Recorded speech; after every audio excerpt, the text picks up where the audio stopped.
Halo sahabat, tetap semangat berpuasa, sudah hari keempat. Kalau di Indonesia kita biasanya berpuasa sekitar 13-13 jam 30 menit. Tapi di sejumlah negara ada puasa dengan durasi yang cukup singkat. Ada juga yang lumayan lebih lama waktu berbukanya. Bahkan bisa sampai 16 jam. Waduh, negara mana saja ya yang durasi puasanya cukup panjang? Yuk kita lihat sama-sama yang kelima. Stockholm, Swedia. Stockholm merupakan ibu kota Swedia dan terletak di semenanjung Skandinavia, memiliki populasi lebih kurang 990.000 jiwa. Pemeluk agama Islam di Stockholm cukup besar dari jumlah populasinya. Nah, umat Muslim di Stockholm akan menjalani durasi puasa yang panjang pada akhir bulan Ramadan, yakni sekitar 15 jam 35 menit, dengan salat subuh pada pukul 2.49 dan salat maghrib pada pukul 18.24 menit, waktu setempat. Berikutnya yang keempat.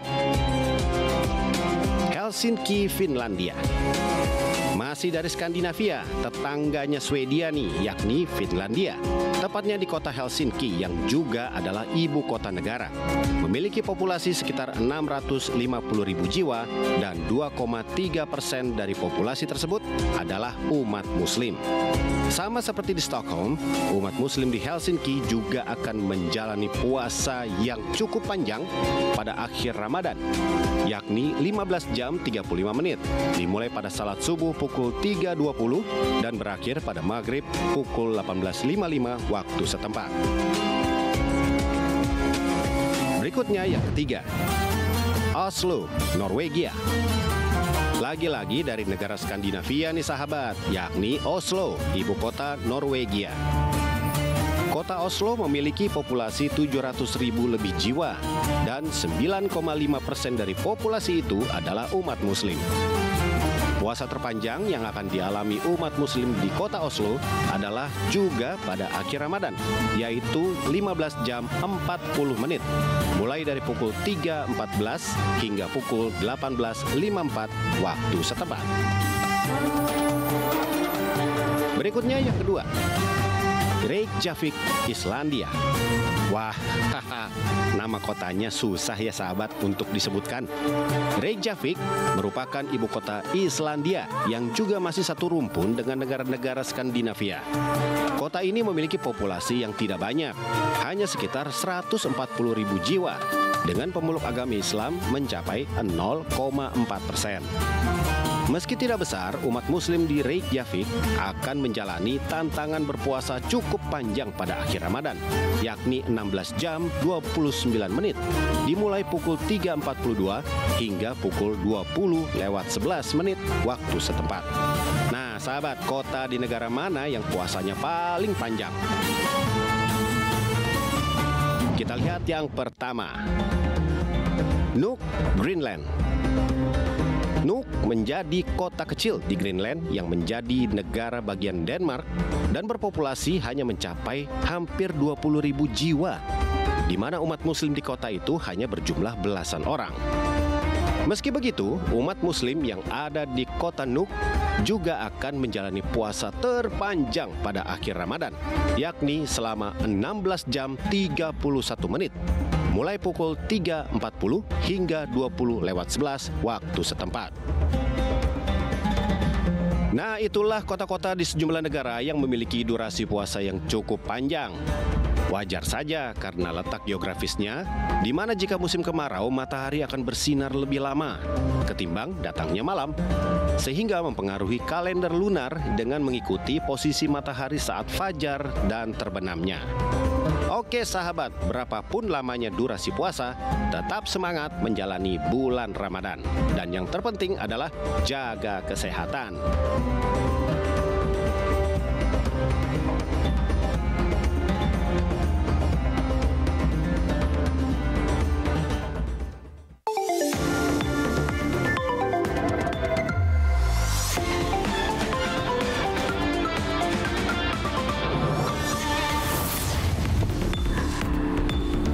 selamat malam sahabat TV. Selamat malam juga Retno. Selamat malam, bagaimana puasa hari ini? Alhamdulillah lancar ya. Lebih lancar kayaknya ya dibanding tadi kita udah rangkum. Terpanjang kita alhamdulillah ada di Indonesia yang standar aja jam-jamnya nih. 13 jam ya, tapi kalau tadi sampai 16 jam. Betul. Apalagi kalau misalnya cuacanya panas kayak di Indonesia ya. Waduh, ini makanya kita bersyukur sekali ya. Tapi sebelum sejauh itu, soal Ramadan nih kan, kalau kemarin kan kita udah disuguhin nih buat jalan-jalan ke kota di Tunisia ya. Kita kemana?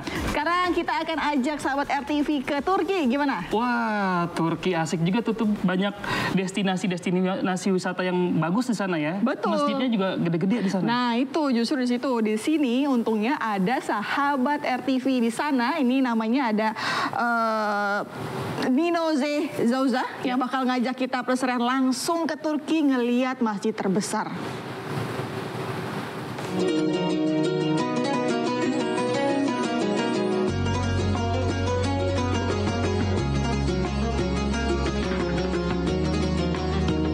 Assalamualaikum warahmatullahi wabarakatuh. Halo sahabat RTV. Kali ini aku Ninoze Zauza mau mengajak sahabat RTV semuanya ke Çamlıca Camii. Jadi Çamlıca Camii itu masjid yang namanya Çamlıca. Nah ini masjid ini itu masjid terbesar se-Turki. Jadi langsung aja yuk. Nah Çamlıca Camii itu dia Çamlıca Camii. Mari kita ke sana.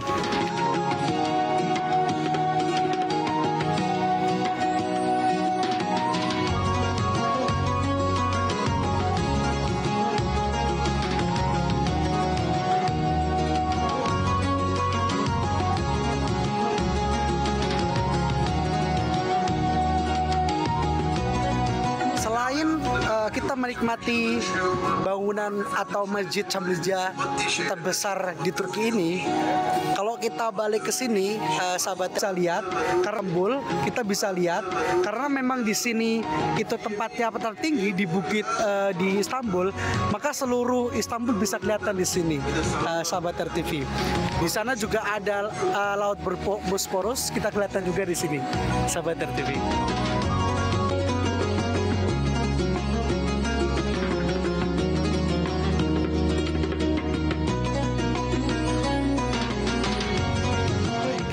Sahabat RTV, saya sudah masuk ke masjidnya di bagian dalamnya.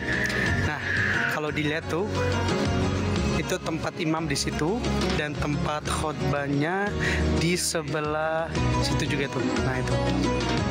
Jadi ini berbeda ya dengan masjid-masjid yang lainnya di dalamnya, karena nuansanya itu serba biru. Nah, biasanya kan nuansanya kalau di masjid-masjid yang lainnya di Turki khususnya itu kan bernuansa emas ya. Nah ini biru sahabat RTV. Dan banyak juga ornamen-ornamen Arab di sana. Ini salah satunya di sini pakai keramik ternyata, sahabat RTV. Nah terus di samping di sana itu ada tempat sholat untuk perempuan. Jadi kalau di Turki sendiri itu kalau sholat cowok dan cewek itu dipisah. Jadi untuk cewek itu di atas sana dan cowok di depan sini. Begitu sahabat RTV.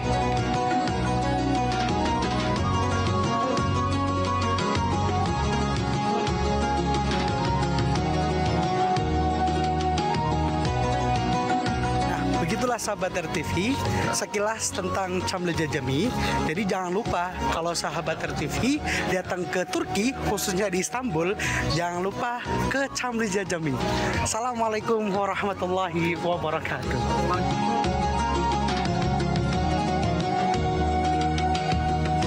Wah keren banget ya, gede dan jadi ya pengen sholat di sana ya. Adem banget ya, ngebayanginnya kayaknya indah banget. Apalagi kan kalau Ramadan ada sholat tarawih itu kayaknya nyaman banget tuh dia di situ. Bener, jadi sensasinya mungkin berbeda gitu. Betul, ya. sholat tarawih di situ. Nah ini ngomong-ngomongin soal sholat tarawih dengan sensasi yang berbeda nih, ada yang unik juga nih sholat tarawih, tapi kali ini di Indonesia ya, tepatnya di sebuah pondok pesantren di Blitar, Jawa Timur. Emang kalau di Blitar kenapa? Bedanya? Ini yang bedain dengan masjid-masjid yang lain. Jadi sholatnya itu cepet banget, secepat kilat. Bayangin aja dari 23 rakaat bisa diselesain dalam waktu 10 menit aja. 10 menit? Wow, energik sekali warga di sana. Ini jadi penasaran nih. Coba Langsung kita lihat ya.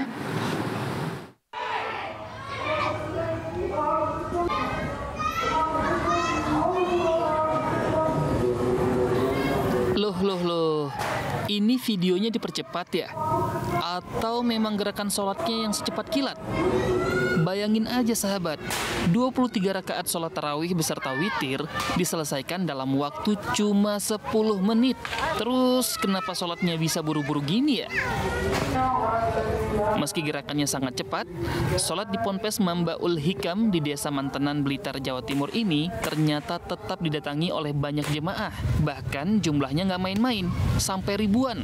Menurut putra pengasuh Ponpes sih, sholat cepat ini sudah menjadi tradisi sejak zaman buyutnya, Kiai Haji Abdul Ghafur, pada tahun 1907 lalu. Alasannya karena masyarakat setempat banyak yang bekerja dan sulit diajak beribadah.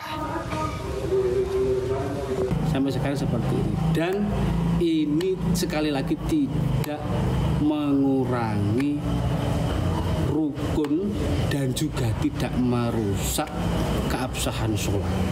Seperti itu. Tidak bisa tidak merusak keabsahan sholat. Tradisi sih tradisi. Tapi kalau gerakan sholatnya cepat gini, kira-kira sholatnya sah nggak ya?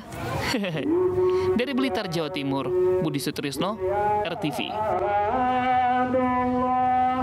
Ya secepat itu sholatnya ya, makanya viral juga di media sosial ya. Tapi kan sudah ditegaskan tidak menyalahi rukun, semoga tetap khusyuk ya pastinya. Dan mereka mengklaim bahwa itu tetap sah begitu. Betul. Ya. Nah ini ngomong-ngomongin soal viral nih, ada yang lagi viral juga nih di mana-mana. Banjir di mana-mana. Bener banget kan? Hari ini nih dari kemarin malam malah ya. Bener, dan yang paling parah itu di Bekasi, Jawa Barat ya. Nah itu dia, kebetulan saya tinggal di situ. Tapi kamu aman? Alhamdulillah tempat tinggal aman, cuman aksesnya akhirnya menuju ke sini itu kena imbasnya. Dan ternyata ini tadi sore reporter kita Hana Wajaber sudah memantau lagi ke Bekasi seperti apa sampai tadi sore. Kita langsung lihat laporan dari Hana. Ya. Sahabat RTV, saat ini saya sudah berada di Komplek Kemang IV Graha. Berdasarkan pantauan kami di lapangan, saat ini banjir sudah mulai surut dan ketinggiannya sekitar 30 hingga 50 cm. Banjir sudah mulai surut tadi sekitar pukul 12 siang dan sudah ada beberapa warga yang mulai membersihkan tempat tinggalnya. Selain itu, sahabat RTV, juga sudah ada beberapa warga yang menaiki perahu karet untuk mengambil beberapa barangnya di rumahnya. Dan dari mereka juga sudah mempersiapkan untuk buka puasa. Sahabat RTV, seperti yang kita ketahui sebelumnya, banjir di Komplek Kemang IV Graha, air sudah mulai naik sekitar pukul 4 pagi dan ketinggiannya sudah mencapai 3 hingga 4 meter. Namun sahabat RTV, banyak warga yang enggan untuk mengungsi karena kondisi rumah mereka memiliki 2 lantai dan beberapa warga juga memilih untuk tinggal di lantai 2. Untuk saat ini karena kondisi air sudah mulai surut, sudah banyak warga yang kembali ke rumahnya. Diketahui sahabat RTV, banjir di Komplek Kemang IV terjadi karena curah hujan yang tinggi. Selain itu juga terjadi karena luapan dari Sungai Cilengsi dan Sungai Cikeas. Dari Bekasi, Jawa Barat, Hana Bajaber, Muhammad Rinto, RTV.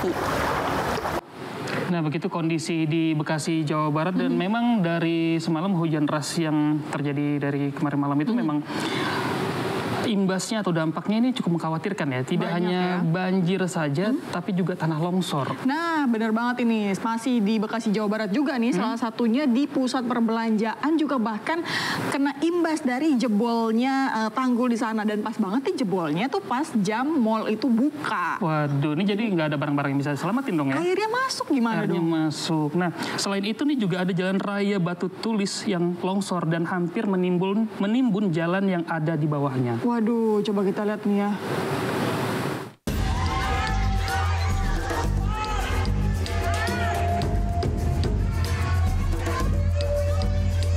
Inilah detik-detik saat banjir masuk ke dalam Bekasi Hypermall di Bekasi, Jawa Barat, Selasa pagi. Tanpa aba-aba, air melenggang masuk ke dalam pusat perbelanjaan dan merendam barang-barang yang ada di lantai dasar. Para pedagang dan pekerja sibuk menyelamatkan diri. Alhasil barang dagangan yang ada di lantai dasar dan lantai rubana terendam air. Mobil yang ada di area parkir pun tak luput dari hantaman banjir.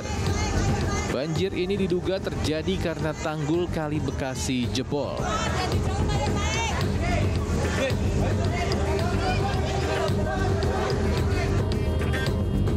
Tak hanya di pusat perbelanjaan, kawasan perumahan Grand Galaxy City Bekasi, Jawa Barat juga terkena imbasnya. Luapan Kali Bekasi yang terjadi mendadak membuat puluhan mobil yang sedang parkir terendam banjir setinggi 1 meter. Di Bogor, Jawa Barat, curah hujan yang tinggi dan tanah yang labil membuat tebing sungai di perumahan Mutiara Bogor Raya longsor.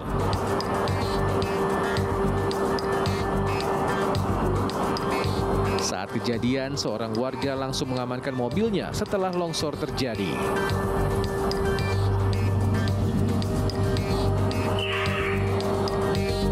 Longsor yang lebih besar terjadi di Jalan Raya Batu Tulis, Bogor. Jalan yang berada di samping stasiun kereta Batu Tulis ini retak dan ambles sedalam 1 meter. Tebing penahan jalan juga terdorong dan hampir menimbun jalan raya yang berada di bawahnya. Petugas menutup jalan ini untuk mengantisipasi longsor lanjutan. Pemerintah Kota Bogor berkoordinasi dengan pihak terkait untuk mengamankan lokasi longsor dan memastikan proses perbaikannya. Cuaca ekstrim sepekan terakhir membuat berbagai bencana alam seakan mengepung kawasan Jabodetabek. Kondisi ini diperkirakan masih akan berlangsung sepekan ke depan. Jadi, jaga kesehatan dan tetap berhati-hati dalam beraktivitas ya sahabat. Dari Bekasi dan Bogor, Jawa Barat, Adika Utomo, Wawan Supriyatna, RTV.